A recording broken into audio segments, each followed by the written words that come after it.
Amis de la réparation, bonjour. Alors, ma femme a acheté il y a déjà quelques temps un petit aspirateur sur batterie dont elle se sert assez souvent. Et dernièrement, elle me dit, ouais, il charge plus, la batterie doit être morte. Je lui dis, bah, je sais pas, il est bien branché, c'est pas le chargeur. Elle dit, non, le chargeur est bien allumé, ça vient pas de là, ta. Bon, je dis, quand même, c'est bizarre, parce qu'il est quand même assez récent.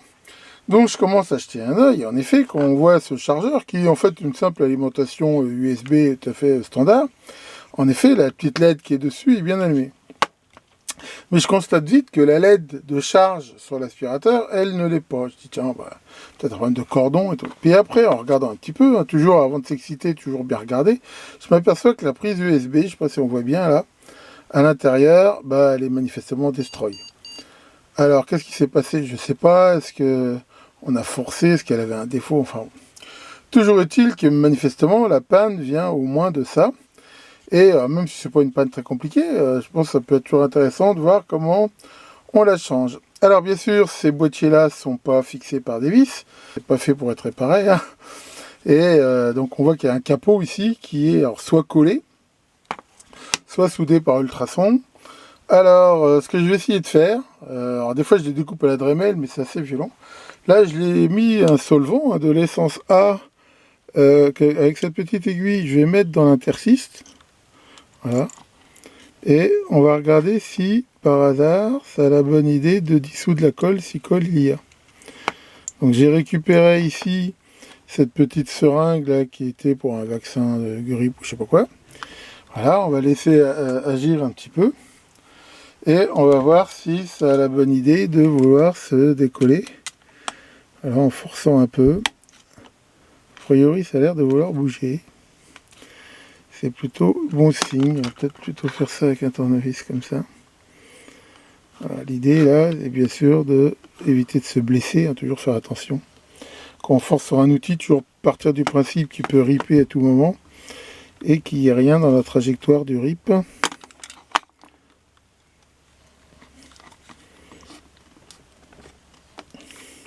C'est toujours assez chiant, vous voyez, on y arrive toujours, mais enfin bon, là peut-être quand même que ça a l'air de vouloir s'écarter quand même. Ah voilà.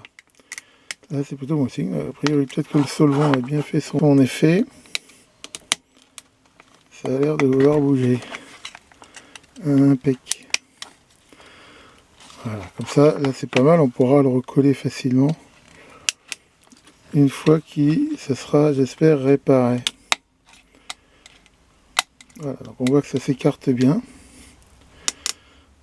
Et hop, ça craque comme une noix. Et voilà. Bon, ça a l'air de vouloir bouger. Alors en effet, on voit à l'intérieur que la prise, là, c'est bizarre, parce qu'elle a vraiment l'air d'être très bizarrement montée. On va voir comment c'est foutu. Vraiment, elle n'est pas soudée. C'est vraiment étrange. Là. Donc, en effet, on peut voir que cette prise, bizarrement, elle était juste montée comme ça. Alors, elle n'a pas l'air d'être endommagée dans le sens où elle est toujours bonne. Mais le capot ici, a priori, lui, il n'est pas bon. Je ne sais pas si on voit bien, là. Donc, ce capot qui est censé se mettre dans ce sens-là. Vraiment, il est desserti. Mais bon, c'est vraiment bizarrement monté quand même, faut dire ce qui est.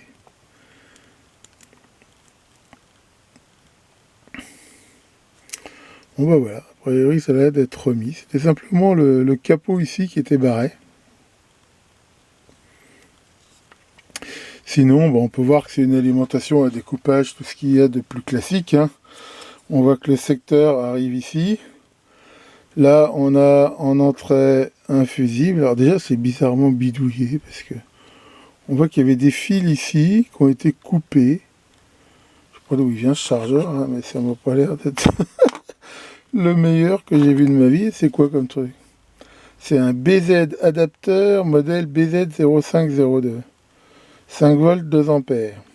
Bon. Enfin, c'est assez bizarrement fait. Donc on voit qu'il y a des composants CMS d'un côté. Enfin bon, c'est vraiment pas la grande qualité ce truc-là. Enfin bon, il y a quand même un filtre en entrée. il y a un fusible, il y a quand même une protection. C'est pas le pire que j'ai vu. Et on voit quand même qu'il est régulé dans la mesure où on voit bien ici le photocoupleur de feedback qui permet d'avoir un retour. Bon. De toute façon, la panne, à mon avis, elle était... Ah bah tiens, là, on voit que la résistance, là, quand même, en la bougeant, elle est dessoudée. Bon. Je vais mettre ça sur mon établi, on va regarder ça d'un peu plus près. Bon, j'ai ressoudé la LED, ça, c'est pas un problème. Alors maintenant, le capot, en fait, déjà, pour pas qu'il glisse, j'ai plié les pattes dedans, là, mais je vais essayer avec mon fer de les enfoncer en chauffant un peu dans le plastique. Voilà, ça va faire un peu une sorte de soudure. Voilà, bon. Je sais pas si c'est réellement mieux, mais ça devrait quand même la tenir un petit peu mieux. Puis alors ce que je vais faire maintenant, bah, je vais essayer de le bloquer. Parce qu'en gros, ce truc, c'est fait comment, hein, d'après ce que je vois. C'est fait pour être monté comme ça, là, à l'intérieur donc de la boîte. On voit que c'est fait en gros pour que la LED arrive grossièrement devant le voyant. D'ailleurs, c'est pas tellement bien fait. Je vais essayer de la tordre un petit peu. Là, ça a l'air pas mal là. Si on la met comme ça, il suffit juste de la tordre encore un tout petit peu pour que ça soit bien en face. Voilà. Bon, là, on peut dire qu'au niveau de la LED, a priori, il n'y a pas de mauvais contact et ça a l'air bon. Alors maintenant, faut voir qu'à l'origine, donc la prise là, elle est mise comme ça, si j'ai bien compris. Elle est glissée dans la fente, comme ça, voilà. Et elle est calée par ce petit morceau de mousse là. Bon, ça me paraît pas vraiment top. Ce que je vais voir, c'est est-ce qu'il y a moyen d'améliorer ça. On peut peut-être y mettre un peu de colle UV, mais bon, on va essayer. Voilà, donc ça c'est de la résine UV. Je vais essayer quand même d'en mettre pour rigidifier un petit peu. Et voir si ça peut pas améliorer un peu le truc. Voilà. Alors, je rappelle que c'est de la colle, hein. Enfin c'est de la colle, c'est de la résine. Voilà, qu'on va mettre ici avec une lumière UV. Et qui va polymériser très rapidement grâce à cette lumière UV. Hein. Généralement, dans les 30 secondes, ça suffit. Bon, il faut éviter de trop regarder ça avec les yeux, parce que c'est pas du tout bon pour la vue. Ou alors, il faut mettre des lunettes protectrices. Enfin bon, on n'est pas obligé de regarder non plus. Voilà, mais avec ce petit spot là, ça le fait normalement très bien. Bon, voilà, ça devrait être bon. Hein. Alors, on voit, ça y est, elle a complètement durci. Et là, pour le coup, ça devrait la tenir un peu mieux. Je pense au niveau du branchement. Alors, on va faire un test et puis on va voir. Ça a l'air pas mal. Là, j'ai simplement reclipsé le truc. A priori, ça suffit pour le tenir. On voit que si on branche des prises USB, ça a l'air de le faire. Et on va le mettre ici sur une prise pour voir si ça fonctionne. Alors, attention les yeux, tac. Et là, parfait, on voit que le voyant fonctionne bien et que ça sort bien 5 volts. Donc, rien à dire.